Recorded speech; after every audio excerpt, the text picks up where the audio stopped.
यहीं पे हम यह भी समझने का प्रयास करें कि ज्ञान परंपरा के रूप में समाजशास्त्र का क्या महत्व है एक विषय के रूप में। यह किस प्रकार से हमारे अनुभवों को और इस समाज को समृद्ध करता है। और इस रूप में जो सबसे महत्वपूर्ण योगदान समाजशास्त्र का है वह ये है कि यह समाज के बारे में एक वैज्ञानिक समझ विकसित करने में सहायता करता है। जैसा कि मैंने पहले भी कहा कि समाज में एक सभी चीज़ों के बारे में, चूँकि हम सब समाज का हिस्सा होते हैं, इसी में पलते हैं, बढ़ते हैं, तो एक कॉमन सेंसिकल सामान्य ज्ञान की समझ हर चीज़ों के बारे में होती है।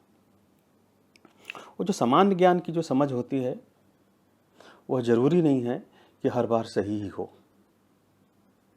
कई बार हम गलत या भ्रांत धारणाएं, भ्रांत विचार लेकर के भी चीज़ों के बारे में जी रहे होते हैं, जैसे चाहे वो जाति हो, धर्म हो, विश्वास हो, परंपरा हो, उन सारी चीज़ों को लेकर के।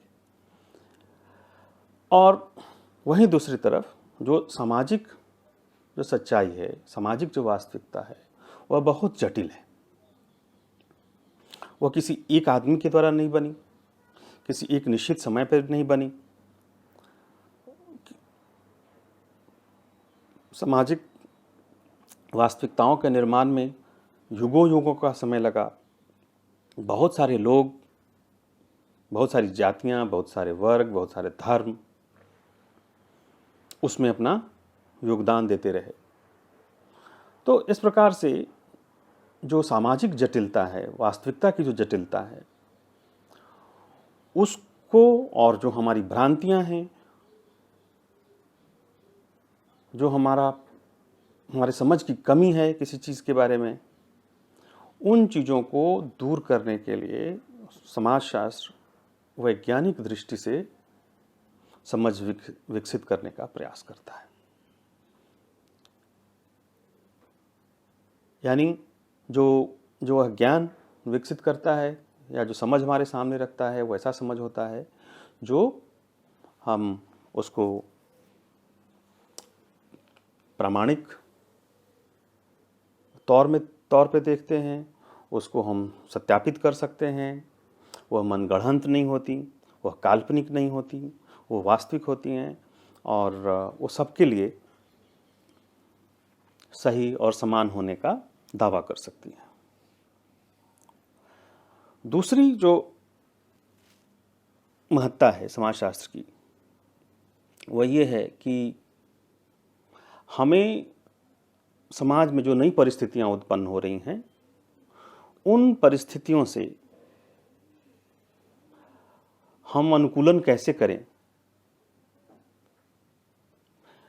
इसमें भी हमारी सहायता करता है कि हम बदली हुई परिस्थितियों में, परिवर्तित होती हुई परिस्थितियों के साथ तारतम्य कैसे बिठाएं। जैसे समाजशास्त्र ने हमें ये दृष्टि दी कि अगर समाज का विकास होगा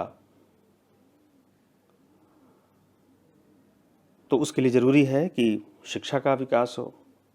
अगर शिक्षा का विकास होगा तो निश्चित रूप से समाज के जो समूह हैं, अलग अलग जो समूह हैं, उनमें भी शिक्षा का प्रसार होगा।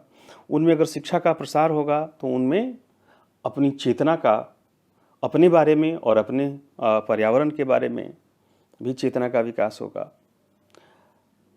जब उनमें चेतना का विकास होगा तो निश्चित रूप से वो अपने अधिकारों, कर्तव्यों के बारे में सचेष्ट होंगे, उसकी मांग भी करेंगे।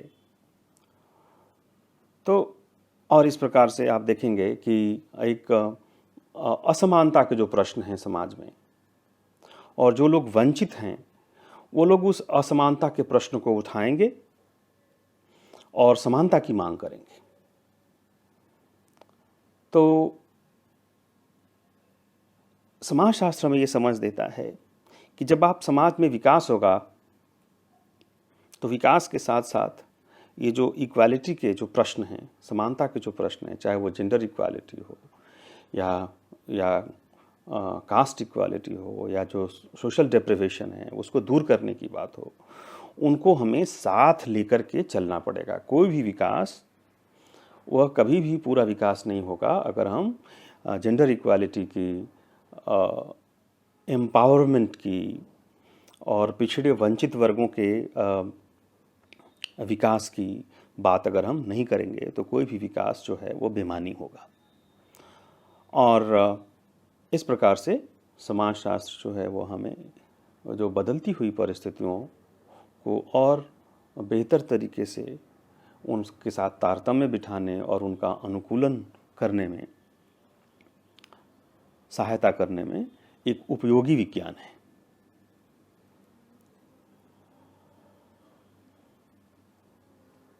तीसरा महत्व जो समाजशास्त्र का वो है कि वह हमें हमारे भीतर, जब हम समाजशास्त्र को गहराई से पढ़ते हैं, समझते हैं,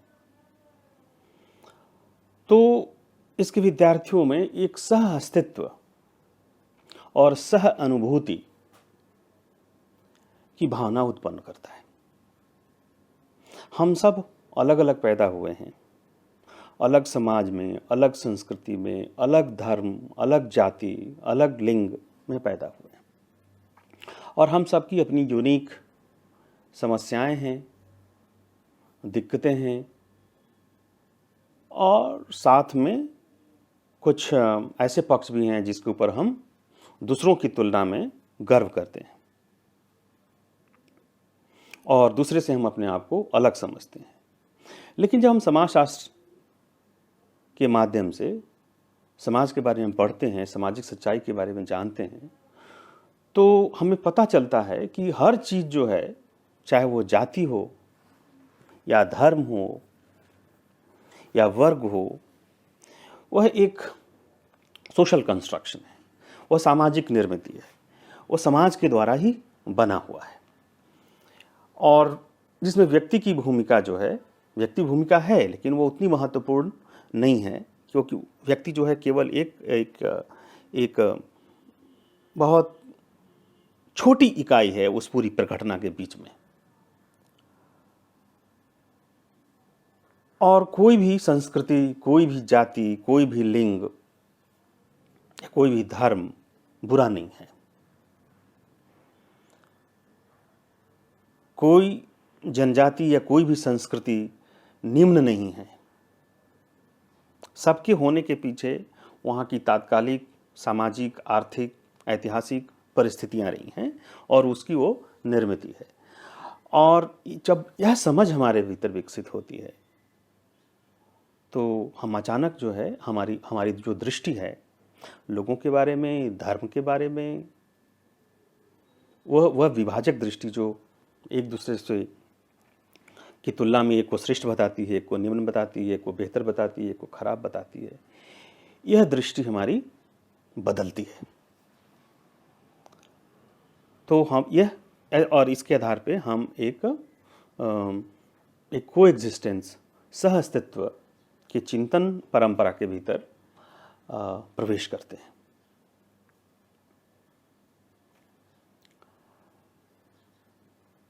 चौथा जो बहुत महत्वपूर्ण योगदान है समाजशास्त्र का वह यह है कि समाजशास्त्रीय अध्ययनों के आधार पर हम समाज में जो व्याप्त विभिन्न प्रकार की समस्याएं हैं, हम सबको मालूम है हमारे समाज में असंख्य समस्याएं हैं, जैसे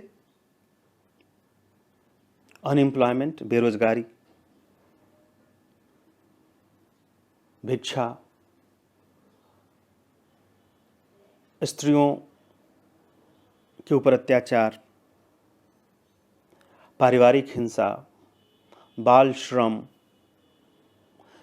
बालिका शिक्षा, दहेज की समस्या, बाल विवाह, जैसे ये मैंने कुछ नाम लिए। इस प्रकार से बहुत तरह की समस्याएं हमारे समाज में व्याप्त हैं।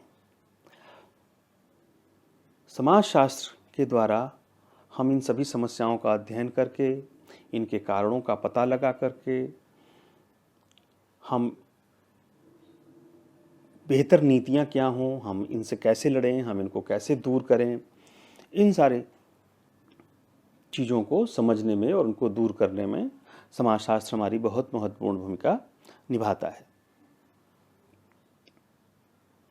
इसी प्रकार से समाज में हमें मालूम है विकास की दृष्टि से गांव और शहर में बहुत बड़ा अंतर है। जहाँ विकास आर्थिक विकास बहुत तेज़ी से शहरों में हो रहा है, वो गाँव में उस तरीके से मौजूद नहीं है। और गांव के जो शहरी संपर्क में आने के कारण कई बार हम देखते हैं कि गांव की जो पारंपरिक जो खूबियाँ थीं, जो विशेषताएं थीं, वो भी नष्ट हो रही हैं। तो हम गाँव का पुनर्निर्माण कैसे करें? गाँव से गरीबी, वहाँ की जो अन्य समस्याएं हैं, स्वास्थ्य, गरीबी, जातीय विषमता, आर्थिक विषमता, भूखमरी जैसी समस्याओं को हम कैसे दूर करें, उस पर हम कैसे नियंत्रण करें, इसमें भी समाजशास्त्र हमारी सहायता करता है।